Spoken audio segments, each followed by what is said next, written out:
Hey guys, what is up? SuperKmanrocks here, and we're here for my LPL Round 1 overview and analysis. Incredibly excited to jump into this. LPL playoffs are some of the most fun to watch in all of the world. They are always super action-packed, and of course with the LPL being one of the deepest talent pools in the world, none of the games are throwaways, even this Round 1 matchup. So I'm very excited to get into a lot of these games, but I hope you are as well. Of course, if you are, let me know down in the comment section below before we jump into anything. Of course, if you want to know my thoughts, not only on the series that we're going to be covering today, but my thoughts on the, basically the playoffs as a whole and what I think is going to happen, as well as my regular season awards, some of the players that I value a little bit more in the All-Pro, go check out my playoff primer video that I posted actually just a couple of days ago. That's going to be linked up in the iCard right now. We put a lot of work and effort into that video, so if you're interested in the LPL playoffs, and you probably are if you're watching this video, go ahead and check that one out. I promise you will not be disappointed. But today,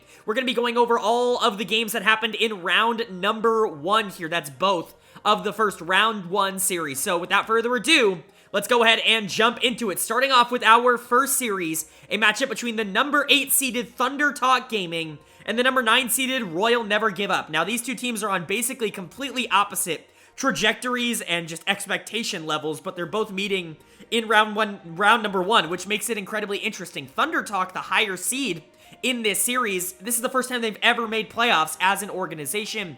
They've pretty historically been the bottom of the barrel when it comes to the LPL. They've never really been able to make a lot of strides until basically last summer, where they really started to move in the right direction. Unfortunately, it happened a little bit too late in the season to be able to make playoffs, but they keep a lot of that core around and just add a really good AD carry in Huanfeng to that roster. And then you look at them this year, and they've been really competitive, even against teams that are, a little bit better than them. They've certainly not been pushovers. And then RNG, on the other hand, one of the most historic organizations in World League of Legends history, right? They've won MSI multiple times. They've been to Worlds more than any other Chinese team in League of Legends. Like, this is the best team in China, or the best org in China in terms of success in the past. Obviously, off the rift stuff not included, right? But for people to see RNG coming in as the number 9 seed in the playoffs, that is unheard of. They have never missed playoffs. They were dangerously close this year, and they're going to have to play in round 1 for the first time in their history, and it's definitely not a pushover for them. If you want to know what I predicted to happen in the series, obviously go watch the video if you want an in-depth analysis, but very quickly, I do think RNG should have enough talent to overcome, whatever they were performing like in the regular season. I still think that the team is really good, but generally, I don't think it's going to be a cakewalk for them. They've had a lot of problems this year, and I don't think that they are imminently fixable problems. They are like issues that are going to take a little bit of time to actually get over, most notably that jungle mid duo. And then ThunderTalk have a lot going for them. I think their talent level is underrated. Yucal, Huanfeng, Yao Yao, Bei Xuan, I think are all relatively underrated players in the grand scheme of things, and I wouldn't be surprised if they were able to do some good stuff in this series. But as you know, we're going to go game by game talking about what happened, which means we're going to be starting with game number 1. And game number 1 was a ThunderTalk win. They are able to pick up the first game in this series. Game 1, obviously, very important. You want to try to set the tone early. You want to try to get that momentum going. And boy, was the momentum going in favor of ThunderTalk this game. A couple of really bad early plays from RNG. I call them bad early plays from RNG and not good early plays from ThunderTalk, because realistically, they should have never worked. ThunderTalk gets a ton of gold. They're able to snowball it out of control, and RNG just gives up. I mean, I've not seen a team roll over and die like this in the playoffs in a very long time. They just stopped playing after like 8 minutes into the game, which is absolutely absurd. I'm not exactly sure who entirely to blame that on, but I guess we can go over what happened in this one. Angel gets first blooded in the mid lane by, a gank from Bei Xuan. I was going to call it a good gank, but it was a gank from Bei Xuan that was completely on vision, and he just doesn't respect it, and he instantly dies. And it's like, what is going on? Like, am I going crazy? Is no one looking at the mini-map? Like, this is playoffs. You got to be stepping up. Angel has been a little bit shaky all year, and that was certainly not a good start.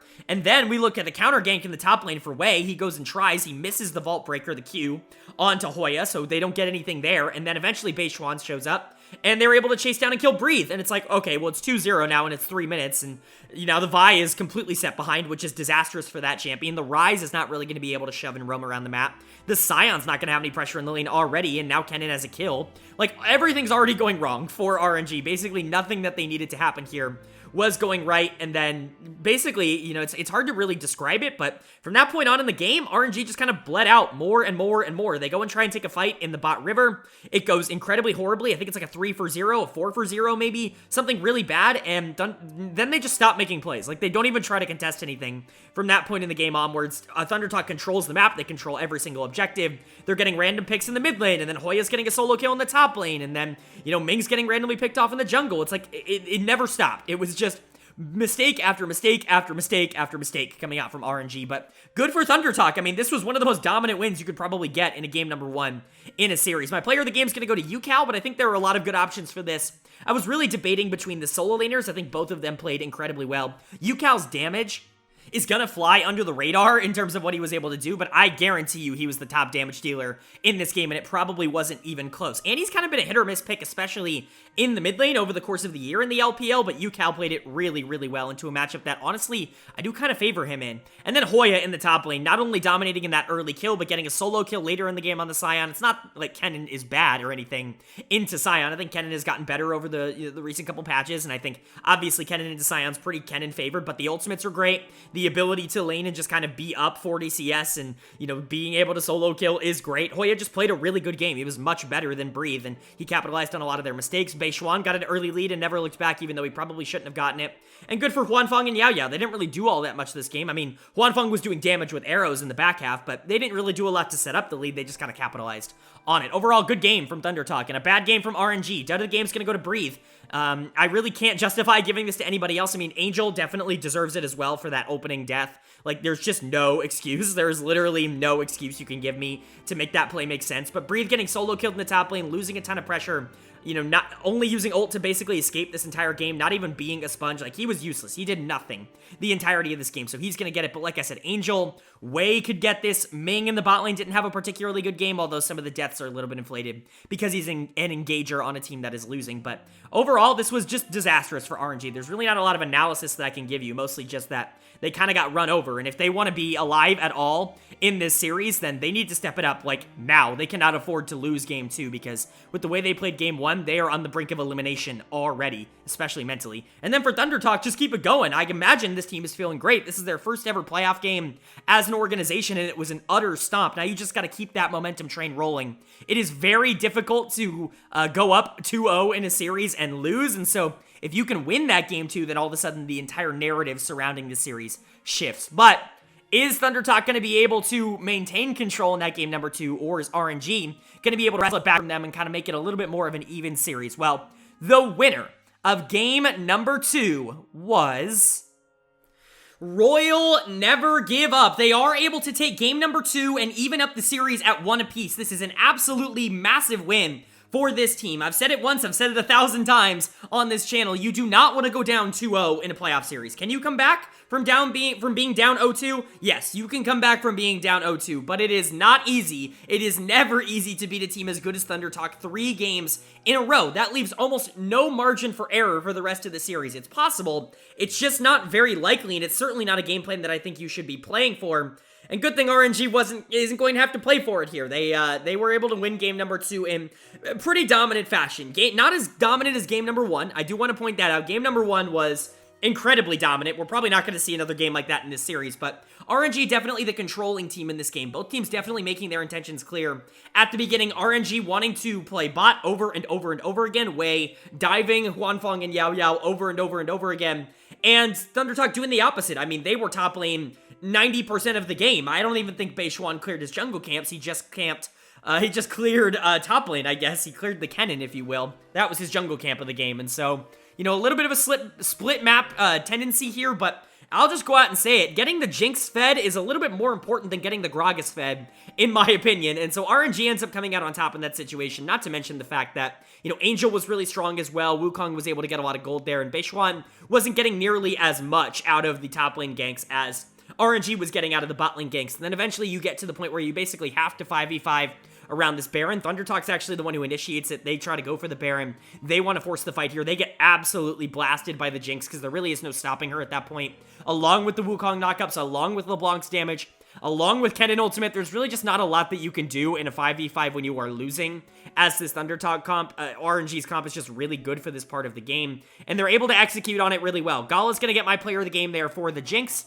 I think you could very realistically give this to Wei. I think Broadcast gave it to Wei, and I totally understand that, but I think Gala actually doing something with the gold was a big reason why they were able to win. It was a great choice from Wei to camp bot lane, to put a lot of the pressure and a lot of the resources down into those two players, but they still have to go and actually, like, make good of those resources, and I think Gala did that. His positioning is near perfect. I do want to point out, Huanfeng on the other side got camped into Oblivion and was super relevant late game. He was huge for this ThunderTalk team. He almost made this game incredibly close. I mean, the damage that he was able to output on Aphelios, I mean, this is kind of just what Huanfeng does, even in losses. I talked about this a lot last year on Weibo, where he was just way better than he had any right to be on that team in the losing games. Like, you know, you could talk about the top side last year for that team just not being very consistent. SOFM certainly was not. The Shy certainly was not. But Huanfeng, even in their losses, always looked like a player who knew exactly what he needed to do to play from behind. And he did that again here on ThunderTalk. Unfortunately, it just wasn't enough. Gala is simply too good of an opponent. Ming was great. Wei was great. Angel was very, very good in this game. Didn't even get caught out once on the LeBlanc. Don't look at the last fight. Completely ignore the last fight. He got out on 1 HP, so it counts.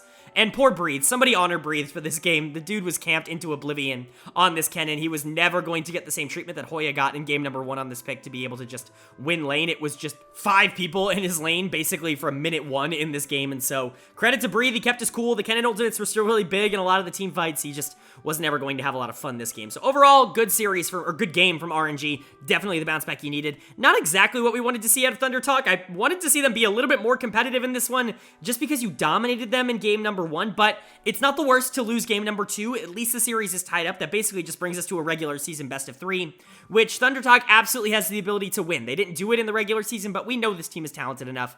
Unfortunately, this game was a little bit of a wash. My dud of the game is going to go to Yao Yao in the support position, but I think you could realistically give this to Yukao or Beishuan as well. Yao Yao's just going to get it because he was camped into Oblivion, and he was the one who had to die most of the time. He died so Huanfeng could get out a lot, and that's fine. Like, it's probably the right thing to do. It's just unfortunate how much gold you ended up giving over to RNG in the early game, and he really wasn't all that useful in the late game either. But like I said, Beishuan spending all of his time top lane doomed the game, and Yukao had, like, no impact at all. He was doing negative damage on the Yone, and even Hoya. Like, Hoya got a ton of resources in this game, and he still didn't really do all that much damage in the late game. I'm not really sure why you're investing so much into the Gragas, but it absolutely didn't work out. The only player who played well on this side of ThunderTalk, like I said earlier, was Huanfeng, who did play well. His positioning was great, but there's really just not a lot you can do as an Aphelios if the rest of your team is completely inting. You can't peel yourself, and so definitely unfortunate, but ThunderTalk has the tools to be able to bounce back. We already saw that in game number 1. I'm not expecting this to be a complete blowout of a series. We've already seen it not be, as we've had teams take both of the first 2 games. Different teams take both of the first 2 games, and so who's going to take command of the series and go up 2-1 here in game number 3? Well, the winner of game number 3 was RNG. They are able to take game number 3, and they're able to move up into the series and control it at 2-1. This is what you wanted to see. The team was favored in this series for a reason, and it's because they really should be the better team. Like, I know that ThunderTalk has been great, and honestly, some of their players are very, very good, but RNG is a different level of talent. Like, Gala, Ming as a bot lane is just different than what ThunderTalk should be going up against. Even Breathe, even Wei, like, these are different players than what ThunderTalk should be able to keep pace with on paper. And I think they're finally starting to realize that themselves, if I'm being entirely honest. A great game coming out from them. Obviously, it wasn't perfect. There were some moments that were a little bit up in the air. I think some very aggressive trades, but almost all of them went in favor of RNG. They end up getting first blood top lane, a really good play by Wei to be able to set Breathe up in a nice spot. The Kennen has been a massive pick in this series for both teams. Basically, whoever gets the Kennen controls top lane, whether for good or for bad. Breathe getting it last game and getting camped into Oblivion got his bot lane so far ahead that they won the game, and then game 1, obviously, Hoya did a lot of really good work with the Kennen, but it's back on Breathe here in game 3, and he's actually he's let alone. He's able to play the game, and Wei's given him a little bit of a head start. He's able to give him some gold, and then we see another kind of skirmish in the top lane. Hoya ends up ulting Breathe out into the river, and it's a very, very close skirmish. Wei and Beishuan both join. It ends up being, I believe, a 2-for-1 in favor of ThunderTalk, but after that, it's just Breathe in full control of the lane because he ends up picking up the kill. He's got 2 now. Hoya tries to kill him again, and it does not go well. Breathe ends up dodging all the important stuff on the Cassante and generating a huge lead for himself in the top lane, and that's really all he needed. The rest of the team was kind of doing fine. Gala and Ming were winning bot, which is good, as you should, as Xayah into Zeri, and I thought Angel's movements were okay. I still think UCal was probably a little bit better than him this game. There's definitely some gripes with his Vex mechanics, but it is what it is. He ends up getting caught out in Rift Herald Pit, I believe, at some point this game by Beishwan. I believe it was. Maybe it was Yukao. It was somebody. Or Hoya. Somebody ended up solo killing him. But outside of a couple of mistakes here or there, a lot of the pressure that was created by RNG on the top side was just easily translatable into a lot of these team fights. When you have a hyper-fed Kennen and a Wukong who's really not far behind, engages are not hard. Like, if you can get Breathe on the flank and if you get the team kind of trapped in these small corridors, especially around objectives, there really isn't a lot of good ways for ThunderTalk to be able to contest those, and that was unfortunately very much on display here. Player of the game, no question, it's gonna go to Breathe on the Kennen. Yes, he was given some assistance to kind of set up in the early game, but he did so much with the gold. He was by far the most important player in this entire game. They would not have won nearly as easily without this Kennen absolutely shredding everybody with that ultimate. I'm not exactly sure that Kennen is like this ridiculously OP pick, but it's good to see it being used to kind of its fullest extent in this series. It seems both teams prio him a lot. And Breathe definitely showing why in this game. Wei was also really good, though. I think in a lot of games, Wei would probably get player of the game for me on this one. The Wukong has been really good, and honestly, the last two games have dissuaded a lot of the negative thoughts that I had about him going into this series. He wasn't perfect in the regular season. In fact, I would consider him bad in the regular season, if I'm being entirely honest. Definitely probably the worst or the second worst player on this team with Angel and, you know, Tong Yuan in the mid lane position, I guess, in general. But Wei was very disappointing, so to see him step up, have a couple of really good early games in particular against ThunderTalk is a good sign. He did it against Xin Zhao, which isn't exactly the most ringing endorsement because Xin Zhao is maybe the biggest bait pick on the planet right now. I think he's got like a global 11% win rate or something like that in pro play, and we know that. We know he's not meta. Like, it's not like he does damage. It's really just the ultimate that makes him useful, and obviously the knockups in the early game, but the early game in general is just supposed to be Xin Zhao's forte, but there's so many other junglers who just do well right now. So sorry, Beishwan. You didn't have a very good game, but a lot of that is your champion, in my opinion. But Wei doing well. Gala and Ming waiting out the early game and getting to the point where they can just team fight. They go really aggressive in the late game, but it doesn't matter. Angel had some slip-ups. I'm not going to pretend like this was a perfect game for Angel. I think if, you know, in a perfect world, you would not have your mid laner playing like this in almost any circumstance, but it wasn't disastrous, right? Like, it wasn't game-losing kind of plays. It was just, you know, what are you doing? Giving free gold to the enemy team kind of plays, but everybody else was definitely good enough to be able to make up for it. As for ThunderTalk on the other side, they're just not as good in the early game as a team like RNG, which is disappointing. I think Beishwan not being on today, I guess you could say, is certainly hurting this team. He's very feast or famine, and I think he definitely kind of dictates how this team likes to play. I called him a better version of Leon, but he still is a version of Leon, where if he gets ahead in the early game, it's probably going to be very good, and if he doesn't, it's probably going to be very bad, and unfortunately that was the case. But dud of the game for me is going to go to Hoya in the top lane. Like I said, top lane was a disaster for ThunderTalk. Breathe getting some early kills up in that lane, and then eventually just landing a free solo kill on Hoya. He does okay to be able to try and bring it back. He gets that solo kill, I believe, on Angel, but after that, there's really just not much he can do. He's basically stuck top lane, taking towers, while the rest of the team just loses team fights, and that is not a winning game plan, I would say. I think you could realistically give it to the jungle, but I think you could also very realistically give it to the top laner, which is why I gave it to him. But overall, ThunderTalk just not looking all that good. Huanfeng and Yao Yao probably need to be on something that can be targeted a little bit more in the early game, something that can actually receive pressure rather than trying to play for top lane, because clearly that is just not the strategy that you should be going for in this series. And for RNG, just keep the train rolling. Everything's working right now. You're picking a comp that you can succeed on in the early game and translating that into the mid game. That's a positive. ThunderTalk doesn't really have the tools to be able to deal with a lot of that early aggression, and so they're going to end up falling to it. If it's the same strategy, I would very much expect RNG to close this out in 4. But ThunderTalk is definitely, they've shown in the past that they have the versatility to be able to adapt. Let's see if they're going to be able to do it in game number 4. We'll see right now, I guess, right? As the winner of game number 4 was Royal Never Give Up. They are able to take game number 4, and they're able to close out this series in 4 games. Really, really good stuff from them. This is kind of what we wanted to see. I know it wasn't perfect in game number 1, but if you just kind of ignore that game, then it was actually a really strong series from RNG, because game 4 was pretty in their favor as well. It doesn't necessarily show in the stats how close this was, because you can see all the dragons for RNG, you can see the Baron, you can see the gold diff, you can see the game ending in 27 minutes, but this wasn't like a blowout like the first 3 games of the series, where I would say this was easily the closest game of the series. Unfortunately, RNG just got a really good fight right around Baron. They did a great job trapping and controlling vision in this game, and so ThunderTalk really had to just kind of blind face check them, and it really cost them towards the back half of that game. It wasn't the only time that game that it actually cost them, but generally speaking, RNG knew what they wanted to do with their comp, and they executed on it really well. And what they wanted to do on their comp was get Gala ahead, and really it was just get, a lot of their players ahead. It was play super active in the early game. That's what they wanted to do, and that's what they went out and did. Wei had a really good early game. He went bot to give Gala first blood, and then he went top to help pick up a kill onto Hoya. Just good stuff all around coming in from Wei, and then he kind of just let everybody else do all the work for him in the mid to late game, which I really do respect. Some of those Vi engages were definitely suspect. I always talk about it. Vi in the late game really isn't as good as people think she is.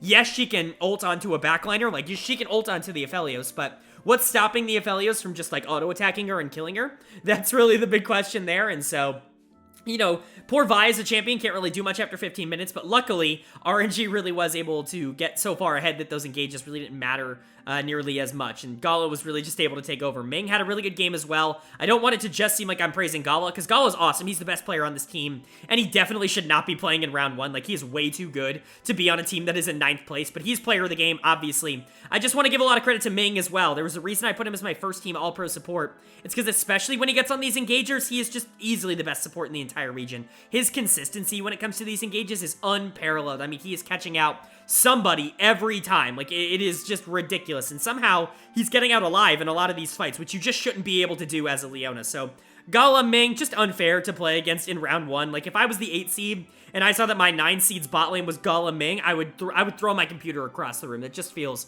entirely unfair. Like I said, Wei had a good game. Breathe had a good game in the top lane. He was really good this series. Maybe not, like, dominant in that same way that, like, Gala was dominant, right? But he absorbed so much pressure for the side of ThunderTalk. I think if he was a worse player in that top lane, if he was an average top laner, RNG actually have a lot more difficulty closing out this series, but Breathe is not an average top laner. He's a very above average top laner, and I think he proved that in this series. He was great. And then Angel certainly had some mechanical errors, but I think social media is getting on him a little bit too hard. Wasn't a problem at all, and that's not really what you see. You see a lot of comments about how RNG is not going to go very far because Angel is garbage. I don't think he's the best player on the team, but I certainly don't think that he is, like, so bad that you can't win with him kind of bad. Like, you can be a top 4 team with Angel. You can be better than that with Angel. We've seen that in the past. The dude's made a World Finals before, and so we know you can be a good team with Angel, even if he's not actively making a lot of plays around the map. But I think his negatives are, like, a little bit overblown, I would say, on social media. But Gala's player of the series. He's player of the game. Not really a lot of negatives I can give to them after game number 1. They were just a really good-looking team. As for ThunderTalk, your split ends here. The first time you made playoffs is unfortunately not successful for you, but this is still a positive split overall. Like I said, the first time this organization's ever made the postseason, that's something to be admired for, even if you weren't actually able to do much when you got there. This team was kind of a borderline playoff team for me going into the year. I know some other people had a lot more faith in them than I did, but they ended up being a pretty solid team. Huanfeng had a decent series, just not a lot of help from the rest of the team. Yukao had some moments, but for the most part was also kind of outplayed, not so much by Angel, but kind of by the rest of the team. And then I would say that Hoya, Beishuan, and Yao Yao were not particularly great in this series. Beishuan is going to get my dud of the game. He was just super out-macroed at the beginning part here. You cannot let a Vi get ahead as a Wukong. Your job is to make sure that she ends up falling off and that you can actually affect the game a lot more than she can. And he didn't really do that this game, unfortunately. But ThunderTalk is still a valuable team to have in the LPL. I think they're solid, just not good enough to beat a team like RNG, who really should have never been here in the first place. I do think that they're probably only going to go up from here. I would not imagine they get significantly worse unless you have some roster changes. I think there are a lot of players on this team that I think could still grow. Players like Beishuan, or if you do end up playing him, Zhao Huangren, and players like Yao Yao. I think Yao Yao is a very interesting support who was really good throughout the regular season. I wouldn't take this series too seriously if you were a Yao Yao fan, but Huanfeng was good. Yukao was really good all split long. It sucks that his split comes to an end in round 1 because he deserved much better than that, but it is what it is. And then Hoya, he's a solid top laner. Nothing ridiculously special, but he was solid in this series. They put a lot of faith and trust into him, and unfortunately it just wasn't going to be enough. But overall, TT was a solid team. Unfortunately, that ran into a much better team in RNG, but RNG definitely has a tougher task ahead of them now because no game from this point onwards is going to be easy. Now that we finished up our first series of round number 1, it is time to move into our second, and this one is definitely just as interesting. If you were intrigued from the beginning, you're probably not going to lose it in this one, because we still have a top team versus a team that is really trying to prove themselves this year, as we saw the 7-seeded Top Esports take on the number 10 seeded Team WE. Really not a matchup in round one that I think a lot of people were expecting. Top Esports, a team that I think a lot of people saw as much better than this. I mean, they were as high as number 2 in some people's global power rankings, let alone their LPL power rankings just like 2 months ago. Now they're sitting here having to play in the first round of the LPL playoffs in the top 7. So that's kind of insane. But WE, a team that, went 0-16 in the summer of last year. They really fell on hard times, I would say. A good org that had certainly not been up to that level in recent years, but this year's been a nice turnaround. They've gotten good contributions from some young players, mostly their jungler, and also their bot lane really stepping up. Obviously, mid lane's really good, but he's been really good for years. Shanks has never been a problem. Rookie versus Shanks was my matchup of the series to look out for. If Rookie can get back onto track, if he can play like he was at the beginning of the season and not like he did the past few weeks, this team is going to be a lot better. Obviously, TAS really struggling down the stretch, really starting to fumble the bag a bit, where WE kind of got hot at the right time, was able to get into playoffs over a tough Invictus Gaming team, and they're looking to make the most of it. But that's only going to really matter if you can win the game. So who ends up winning game number 1? Well, the winner of game number 1 was Top Esports. They are able to take the first game in the series, which is really big for them, obviously. You never want to be in a position where you're down 0-1, although we saw it's not a death sentence in a series as long as you're able to equalize quickly, and that's the advice I'm going to give to WE. But Top Esports with a really fun win in a game that was actually really chaotic and really back and forth. It doesn't necessarily show in some of the stats here, but both teams actually playing relatively well. WE jumping out to an early lead, a really good 2v2 bot lane experience, I would say, overall for WE. Typically, in Aphelios Nautilus versus Lucian Nami lanes, you're not expecting the Aphelios to be the most aggressive and the most, pressuring one in the lane, but that was certainly the case for WE, because Top Esports gets killed not once, but twice in an isolated 2v2, and Hope is really strong. Like, the Aphelios is absolutely online in this game. You can't really say otherwise. There are definitely some question marks about, whether or not they used that advantage to their advantage, I guess you could say, but Hope and Awandi had gold, and they were able to do a lot with it in the early game. And then Tion realized that, and he was like, oh, we gotta reel that back in. And so he starts going bot lane. They end up getting a kill bot. They get a shutdown onto Hope, which is absolutely massive for Jackie Love's game, because it means he actually gets any amount of gold in this game. Without that, he would have been pretty doomed. And then we start getting into the mid game. Pretty back and forth, but WE is still winning. They end up getting a fight around Baron, but WE ends up winning that. TES starts to claw their way back with some nice fights. This is mostly in spite of Hope, I would say, being incredibly strong. And then WE tries to end the game. A really good catch in the mid lane at around, I want to say 30 minutes into the game or so. Really nice catch from them, and they go to fully end it, but they run into a TES team that is basically just respawning at the exact time as they are taking the second Nexus turret, and a huge ult from Mark, and a great, just play overall, a great W from Rookie that comes out, and they're able to wipe WE off the map, basically just completely eliminating any of the pressure that WE was able to create there. Top Esports plays it slow, they play it smart, they don't allow any backdoor attempts, they don't try to rush objectives.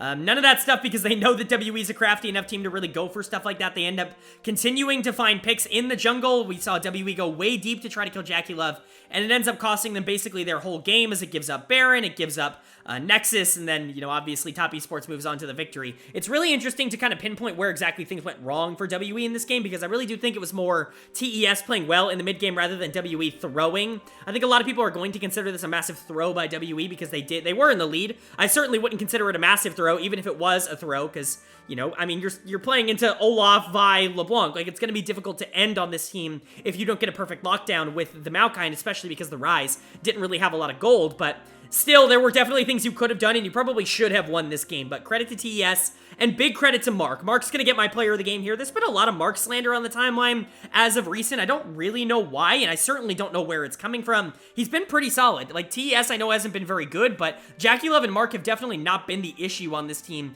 Ching Tion, and Rookie have been the 3 weakest players during their kind of miserable run, and Jackie Love certainly had his question marks at the beginning of this game, but Mark was really good, and those ultimates, especially during a lot of these team fights, were what ended up giving TES the edge that they needed, although I very much considered giving the player of the game to Rookie, because I thought he was also really good on this LeBlanc. He ends up getting a Quadra in that base race kill that, WE tried to end the game there. Rookie ends up saving it with a Quadra, obviously with help from Mark, but a really, really good play there, and, Rookie was just generally dealing a lot of damage this game. game, he was incredibly impressive on the LeBlanc. This very much felt like good rookie and not bad rookie, which I think is a very good sign for them in this series. But overall, Top Esports, I think, did everything they needed to do here.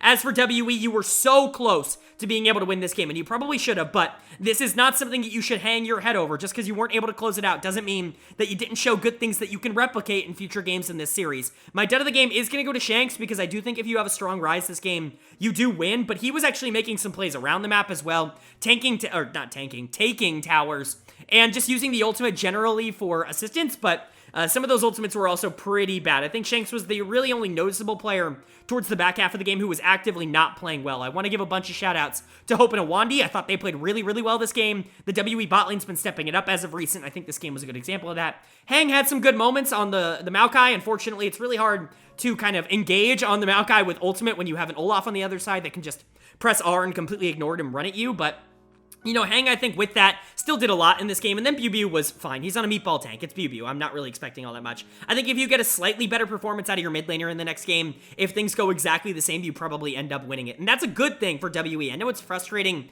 that you weren't able to take this, but you need to be able to take game number 2, because like I say, you do not want to be going down 2-0 against a team like Top Esports. That's not a good position to be in. So, is Top going to be able to take full control of this series and go up 2-0, or is WE going to strike back and tie the series up? Well, the winner of game number 2 was Top Esports. They are able to take game number 2, and if you thought game 1 was a little bit back and forth, and maybe Top Esports wasn't exactly proving that they didn't deserve to be in round 1, well, game 2 was them proving that they don't deserve to be in round 1. A dominant showing from a really good team in this game. Really not a lot going for WE. They try to play for bot lane early in this one, but a really good counter gank coming out from Tian ends up making it a 3v3 that was already a little bit shaky in the 3v2, with Hang taking as much damage as he was in that early engage. They end up being able to turn it around, I believe, only for 1 kill, but they make that 2 really quick with a rookie roam bot lane, and then another really good gank by Tian leads to a 3-0 lead. All of the gold coming through the bot lane. Some really good play coming out of Mark in particular in a lot of those engages, but obviously Tian in the right spot, Rookie doing a good job roaming down when he needs to. They're bullying Hope is essentially what I'm trying to say. I think, 3 minutes after that, they end up diving Hope under tower, and they end up killing him. And so we're sitting there at like 6 minutes into the game, and the game feels over. Like, the game is ostensibly over because Hope is 0-4 on the Aphelios, which is not good. And Jackie Love's got gold, Tian's got gold, Rookie's got gold. How do you play? Where do you go from here? The Renekton and the Maokai aren't going to be able to do enough. Even with Shanks on his signature Cassiopeia, there really isn't a lot that he's going to be able to do, especially with Ahri having gold and having the push in that lane. Really, from 6 minutes into the game, this was over, and that was a really disappointing thing to say. I wish there was more analysis that I could give on the grand scheme of things, but generally speaking, it was just Top Esports controlling the early game, having some good team fights, and then just closing out the game, right? Like, there really wasn't a lot of turmoil in this one. It was a 23-minute game for a reason. My player of the game on the side of Top Esports is going to go to Mark again on this Nami. I know a lot of people are giving it to Tian. I think you could realistically give this to Jackie Love as well. But Mark is the player that has really stood out to me as being much better than people are giving him credit for. Those Nami bubbles are absolutely massive, and watching this team play a very similar comp 2 games in a row, it's really interesting to see how much he stands out as a player in terms of what he has been able to do. The Nami's been great, but obviously we know he's really good on engagers too. He's a very aggressive player who knows how to generate leads in the early game in skirmishes, and this team really does like to fight. They like to invest into that bot lane in terms of fighting, and clearly it has worked out in the first 2 games. He was great in the team fight section of game 1. He was even better in the early game section of game 2, so he's going to get my player of the game. But Jackie Love was great too. Following up on a lot of the engages, he did a ridiculous amount of damage in that first engage onto the Maokai. If he wasn't positioning quite as well in that engage, they probably don't end up with the kill there. And this game goes a little bit differently, I'm going to be entirely honest. And so, good for Jackie Love. I thought he played well. Obviously, Tian was awesome this game, just everywhere he needed to be. He ended the game at 6 minutes. There really was no other way to say it. The Vi pick, I can criticize the late game all I want, but if you can get that thing ahead in the early game, the amount of CC and lockdown you have for squishy targets like Aphelios at like 6 minutes into the game is absolutely absurd. There's nothing that he can do to outplay a lot of what Vi was doing even under tower, and so impressive stuff, I would say, coming out from the jungle bot trio of TES, but also good stuff coming out from Rookie. Coming off of some really big highlight plays in game number 1 on the LeBlanc, it's good to see him go back to another pseudo-assassin here with the Ahri, but his Roam's bot were great, and I know that they were super far ahead. There's a caveat here, obviously. I know they're super far ahead, and I know that I've talked about this, but this is a good example of why people build the defensive Ahri build. And I know I'm going to get, flamed for this or whatever because Reddit is so obsessed with making fun of anybody who doesn't build full damage on Ahri. But what ended up happening in this game is that Rookie built the kind of safe build. He built Everfrost into Banshee's Veil, which is just not damage, right? It's much more, I would say protective, not so much passive, but protective, because it does allow you to play a little bit more aggressively, but you're not going to be doing nearly as much burst damage, except Ahri already does a shit ton of burst damage. Go watch that pick that he got, I believe it was on Hang right before Baron in the upper side jungle. Like, what do? Like, he ends up getting hit with Charm, he takes 1 QW, and he's dead. Like, that's with no damage items. That's why you don't build damage on Ahri, because if she builds, freaking Banshee's Veil and is still able to one-shot you, and she's unkillable, like, that champion becomes incredibly broken. And so I understand why, people end up building Banshee's Veil on her, but I do also understand why people are frustrated. I do think that some people build it in situations where it's not exactly necessary. This game, it's pretty strong, though, with the Maokai Cassio. MR is just a really good buy for Ahri. But generally speaking, Top Esports was the better team here. I didn't even talk about Wayward. Wayward's in, by the way. I knew that was a question mark going into the series, but they are playing Wayward, and it certainly worked out. As for WE on the other side, I don't know what to tell you, man. You lost the game at 6 minutes. Like, Hope got dove 4 times and just eventually lost, right? You can't get the Aphelios online if he's shut down super far early into the game. The Renekton's not going to be able to carry from the top side because it's Bew, so it doesn't really matter. He ends up getting picked off in a 1v2 anyways.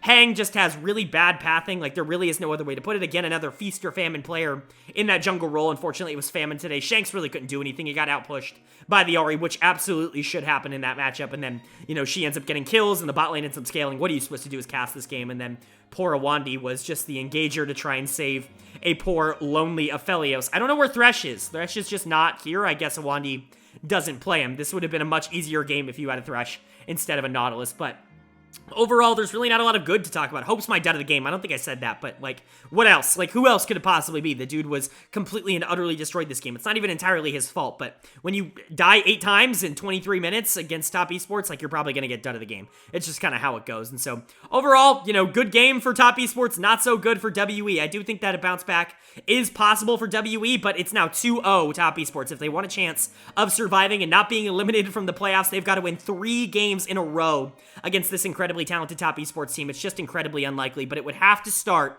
in game number 3. So are they going to be able to keep the series alive, or is it going to be a nice, clean sweep for a team that probably shouldn't be in the first round of the LPL playoffs? Well, the winner of game number 3 was Team WE. They are able to take this 3rd game in the series and survive a bit here. They played every game on red side, which has concerned me, but they want to get that last pick for Shanks. They clearly like that as a draft strategy, but it really hasn't worked out up until this point. We saw the Rise, we saw the Cassio, and it's never really come into fruition, both of those being R5 picks. This time they go for something a little bit more aggressive in the Tristana, something that can actively create a lot of plays, and then proceed to not play around it really at all, and get their bot lane super far ahead. I'm not complaining, because they were able to win the game after all, but it's just kind of funny how that ended up working out. WE does end up taking this. It's not a blowout, it's not a stomp, it's not a destruction, or whatever word I've used in the past. This was a relatively close game. I think TES held strong in the early game, and then a couple of fights did not go their way, and WE was able to close it out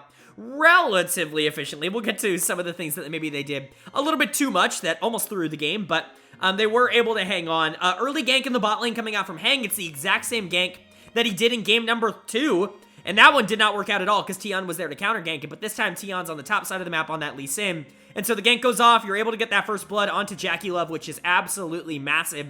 Hang in general, I thought had really good pathing this game. I don't think he's going to get enough credit for it because Tion was able to make some plays. He made a play in the top side. While that was happening, he was able to pick up a kill onto Bew, and then eventually he went back down bot side to kind of equalize the kills in the bot lane, but Hang still kept strong. He was able to generate a nice farm lead, and then he went back down. He got control of bot lane again and made sure that Hope and Awandi were in a relatively good spot. He knows that Lucian Nami have been a pretty big pick over the course of this series so far. Obviously, Jackie Love and Mark kind of dominating on it in both of the first 2 games, I should say, and I thought he did a really good job making sure that they did the same here in this game number 3. Hope was easily the player of the game, though. There really was no big question marks about that, and what we really saw were some even fights, right? Like, relatively even at about 20, 25 minutes into the game. And then at 27 minutes, we get this big death brush around Baron. It's kind of a Baron dance coming out, and WE ends up getting, I believe, a 2 for 0. It might have been a 3 for 0.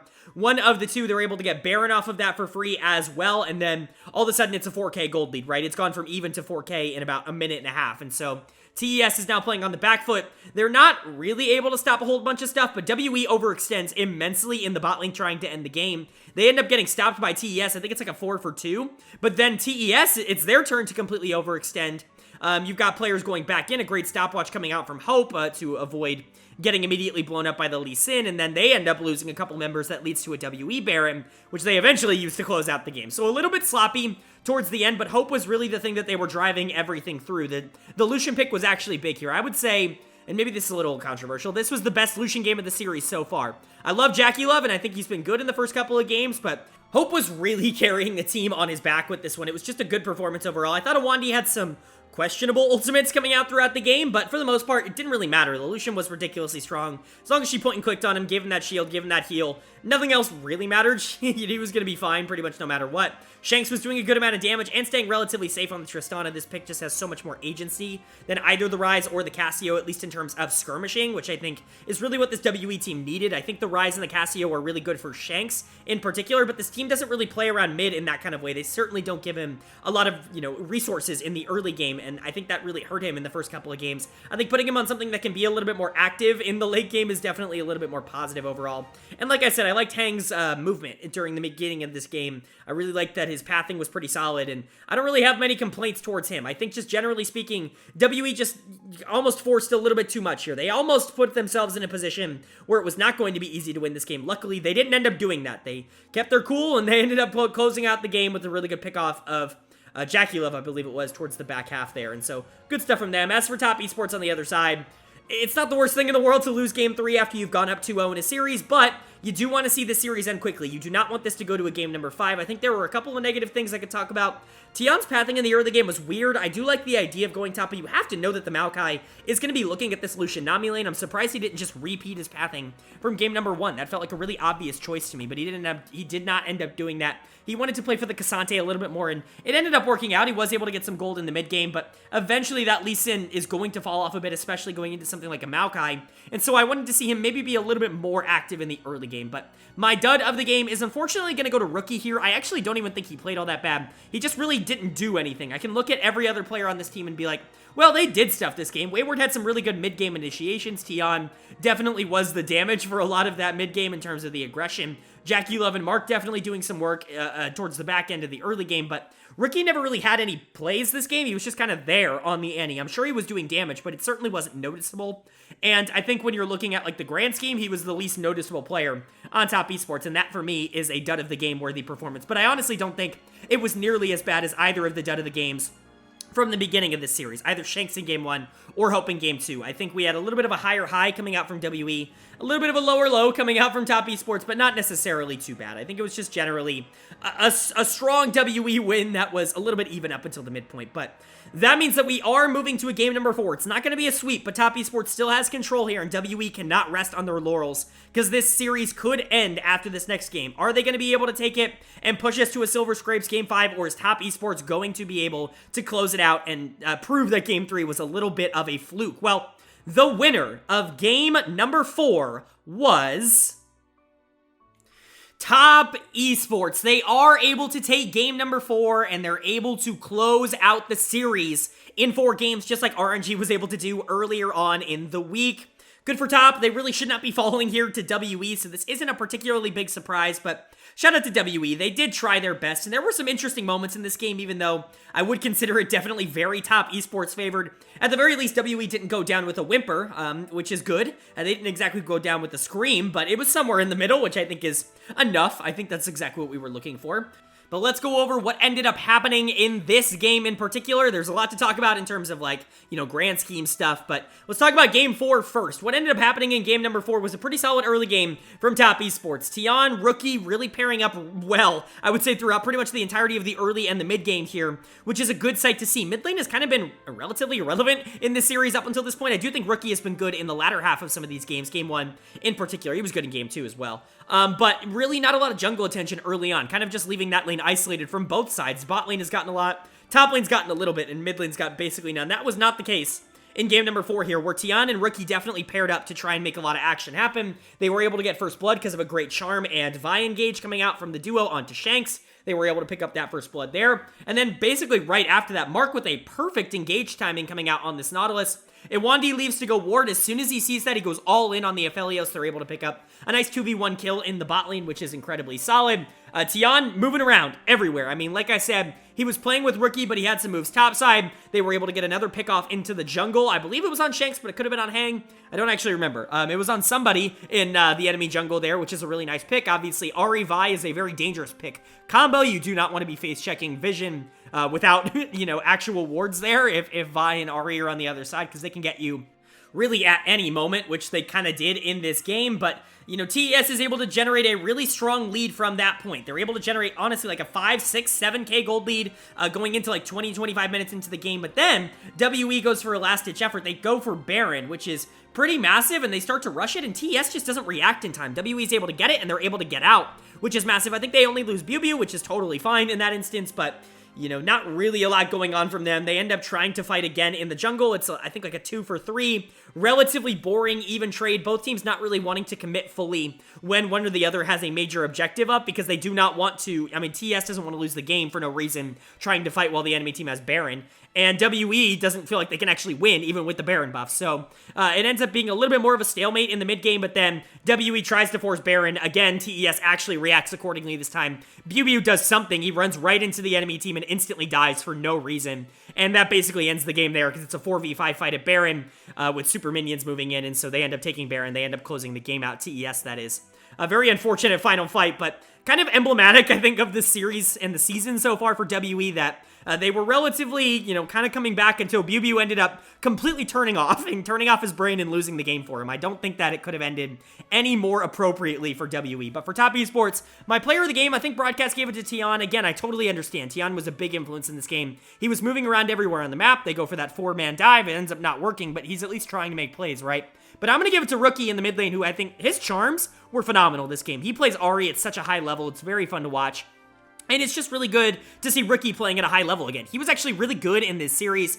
Barring game 3, which was kind of weird. He wasn't really bad. He didn't make mistakes. He just didn't really do a lot of proactive plays. But games 1, 2, and 3, and 4, I thought were all fantastic from Rookie, which is a really good thing to say, because he was not playing at his best over the last couple weeks of the season. I know there have been some, storylines surrounding Rookie's performances in the playoffs in previous splits, especially Victory 5 last year, but I think this should put some of them to at least a simmer rather than a boil, because I think he was really good here. And then obviously Jackie Love and Mark were great all series long. Mark is actually going to get my player of the series for Top Esports. I thought he was the most important player for TES in this series. He's not going to get the kind of credit he deserves, but he was the hero for them. Obviously the 2 games of Nami in games 1 and 2 were great, but the Nautilus in this game, I mean, he was making some fantastic plays, some great engages. He was really aggressive in what he was looking for, and he basically never got punished for it, because he had great timing and he had great positioning. And so overall, Mark was probably the most impressive player from Top Esports, and he's going to get my player of the series. But Tian was great. Jackie Love obviously followed up on everything great. And Wayward was solid in the top lane. He didn't really have to do much, but he was solid up in the top lane. Overall, it's good to see Top moving on. It's kind of what we expected, but at the very least, it's happening. As for WE, unfortunately, your season ends here today. I already talked a bit about it, but Biu is going to get my dud of the game here in game number 4. Just running in there at the end absolutely loses it immediately, but there were multiple times on the Scion where it just felt like he took the tank role a little too seriously. He was just kind of walking in and dying, and then not really getting anything done because WE can't follow up on any of it, which is not how you play Scion. Like, I understand that you can die, and it can be relatively okay, but it's got to be in a situation where your team can do something about it. Biu felt like he wasn't connected with the rest of the team, that he didn't have a very good idea of what he wanted to do in this game, and it really cost them. I don't think he was the only player who played poor. Shanks didn't have a particularly great game on the rise here. Again, another kind of slow control mage that just doesn't really work out in this series. I just don't think that was the call for WE. They clearly didn't know how to play around it. Even though the ultimates were great. Some of the ultimates were really good this game. Much better than game number 1.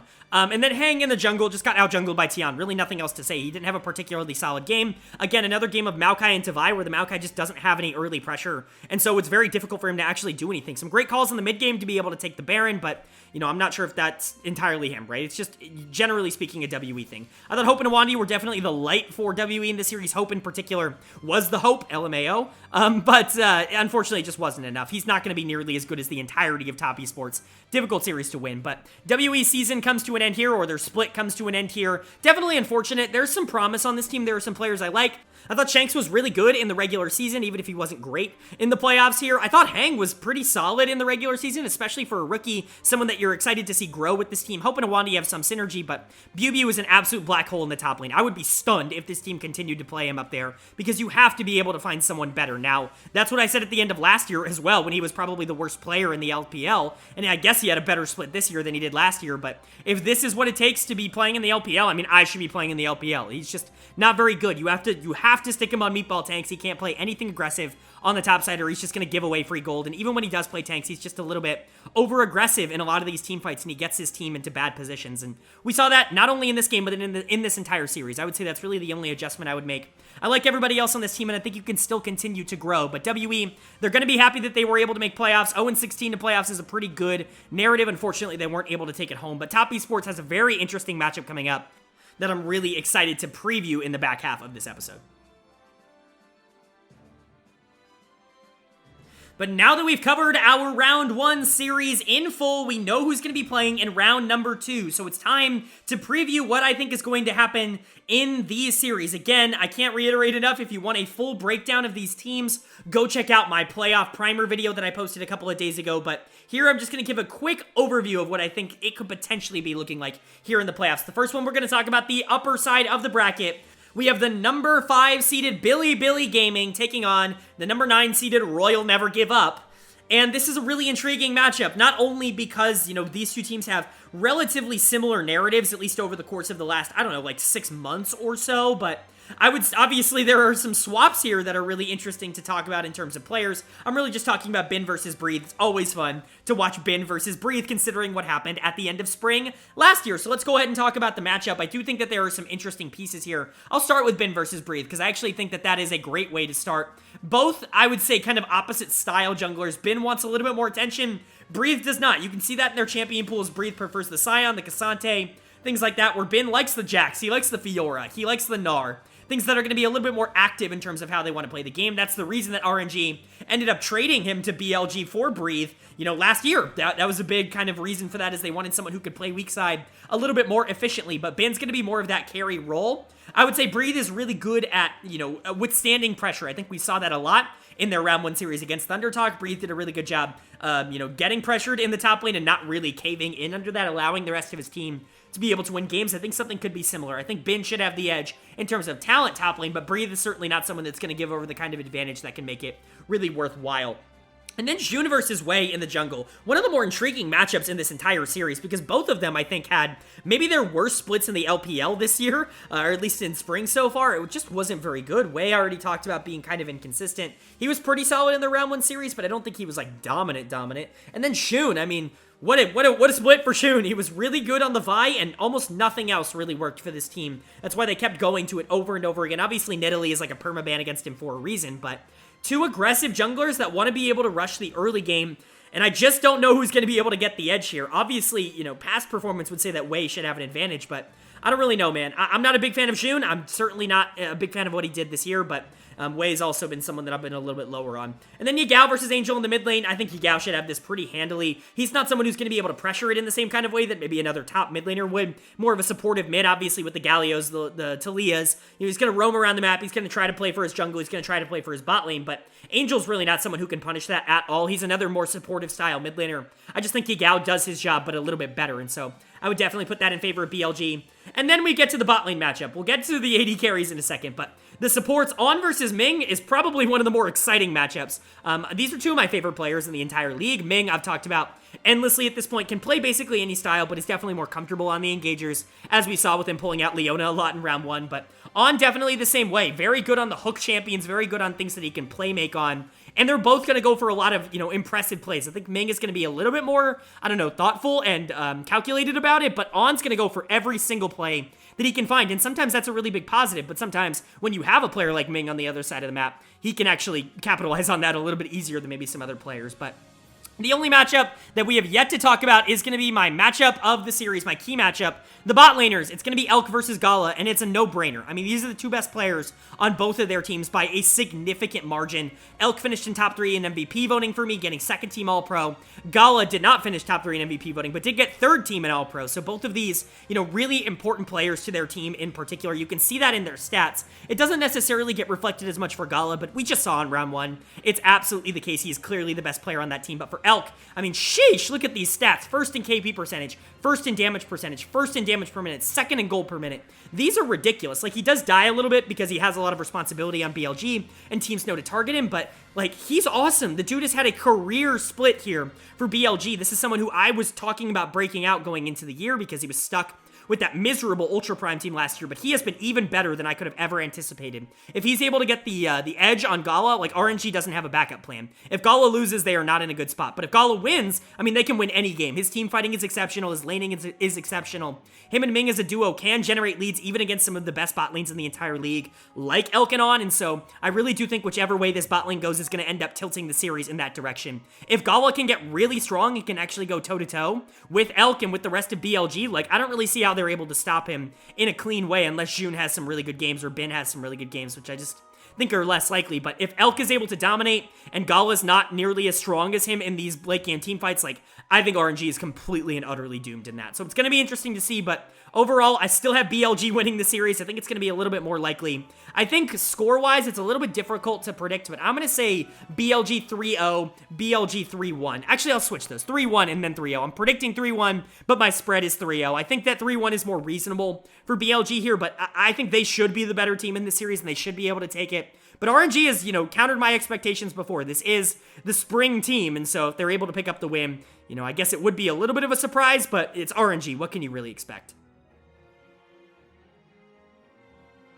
And then we move on to our second series of round number 2 to preview here. And this one, to me, is significantly more interesting in terms of matchups. We have the number 6 seeded, oh my god, taking on the number 7 seeded Top Esports. This could really go either way in my eyes. OMG was way more consistent in the regular season, but Top Esports has such a high ceiling. It's very difficult to kind of tell where the advantages and disadvantages lie in this series, but pretty easy for me to talk about some of the matchups. Starting in the bot lane this time, let's go in a different order. Abel and PP God versus Jackie Love and Mark. Now, this is a really intriguing matchup. Jackie Love and Mark, we know can be really good. Mark was just fantastic in their first round series. Jackie Love doing a great job following up on a lot of the engages that he ended up creating, but the inconsistency with this bot lane is true, and honestly, before round 1, I was very hesitant that Top Esports just didn't want to play for bot lane. They didn't really do it a lot in the regular season. I know they did it in round 1, but it's still something I'm interested to see if they're going to continue doing throughout the rest of the tournament, but if they are, I do think that Top Esports should have the advantage in this series in particular in the bot lane. Jackie Love and Mark are just too talented, and Jackie Love's a big playoff performer. He's someone who has always pretty much stepped it up in big games, and I think that would be the same here. I like Abel, and I really like PP God, but they're just kind of a good bot lane. They're not something that is exceptional, and I think Jackie Love and Mark at their best can be exceptional. Mid lane matchups, very intriguing. You've got Rookie versus, or I guess Cream versus his idol, is the way I'll put it. Rookie versus someone who idolizes him. Definitely a really, really intriguing matchup. Cream definitely got the better of him in the regular season when these two met.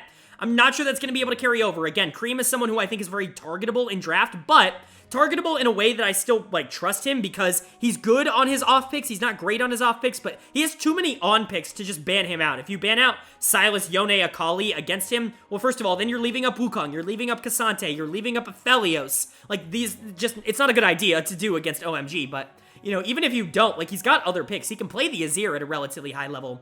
He can play the Yasuo at a very high level, and so there's not really a lot of things you can do to shut him down, even if he has a quote-unquote small champion pool. But talent-wise, I think Rookie should definitely be more talented. Again, if you're going off of regular season form, Cream crushed him, and Cream can do really well in situations where he's feeling confident and where the team is playing for him, but Rookie is someone who I think should be able to generate that lead. But top lane's where I do think OMG has a small advantage. I like Wayward, but he's kind of been thrust into this starting lineup, and I think Shanji is honestly a really good player. Now, Shanji had a little bit more of a down split than people give him credit for, but he still is a relatively close to top 5 top laner in the league. I think Wayward's around that area as well, but I think Shanji's just a little bit more consistent, and I trust him a bit more. And I think topside's going to be in OMG's favor. So where does that leave our key matchup? Well, of course, that leaves our key matchup for the jungle. It's going to be the jungle matchup that I have here, because I do think that it's going to be a very volatile matchup. It's Aki, who I put on my all-pro team. He had a great regular season, was the carry of OMG, which no one saw coming. And Tian, you know, former world champion, former finals MVP in the LPL, someone who can really make a difference, but who hasn't been as effective, I would say, over the course of the back end of the regular split. If Aki plays like he does in the regular season, OMG's in a really good spot. If Tian's able to get the upper hand in this, OMG really have struggled when Aki ends up having to play from behind. And so this can be a really interesting matchup. I think the stats on the screen actually sell both junglers short. I think Tian actually had a relatively good year most of the time, but obviously the back end definitely struggled for him, and I've always been a little bit lower on the Tian train. You know, longtime fans of the channel will know that, but Aki has really shocked me with how good he was this year. He is not represented well by, like, 12th in damage per minute. Like, damage is not his forte, but he is everywhere on the map. 3rd in kill percentage absolutely tells that story. He was everywhere this year, and he looked really, really good for this OMG team. I would expect Aki to actually be able to generate this lead. I don't know if it's going to be enough, though. Really, my key matchup is to show that if OMG does lose this jungle matchup, it's doomed. Like, there is no way that they win, I think, without Aki being able to get ahead. But if he does, I do think they have a relatively good chance, or at least a chance, to be able to win. Now, it's definitely going to be intriguing, but I think my prediction is going to stand from my preseason primer video, or my playoff primer video. I'm going to take top esports here. I do think it'll be close. I'm going to take top esports 3-2 or 3-1. That's my spread. I don't think OMG 3-2 is in that spread. I do like OMG, but I think top esports should be the better team in this series, and they should be moving on to the round 3. But, you know, I really could see this going either way, and I love OMG as a team, so I hope they really do show up here.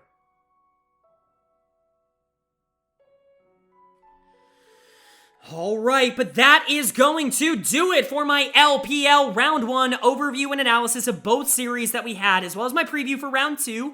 I do hope you guys enjoyed it. If you did, let me know down in the comment section below. What do you guys think is going to happen in Round 2? Do you have RNG or BLG? Do you have OMG or Top Esports? I'd love to hear you guys' thoughts and opinions down below. Of course, if you enjoyed the video, hit that like button. It really does mean a lot to me, and it helps get this video out to a lot more people. It helps it get into the algorithm. Of course, if you're new here, hit that subscribe button. We're covering every single league, with all of them jumping into playoffs right about now. It's a good time to hit that sub button. We're posting every single day for at least one region across the world, and so if you're interested in LoL Esports in just a general way, this channel is the place to get that information, and I really recommend you stick around. But with all that being said, I hope you all are having a great day. I hope you continue to have a great day, and I will see you all later.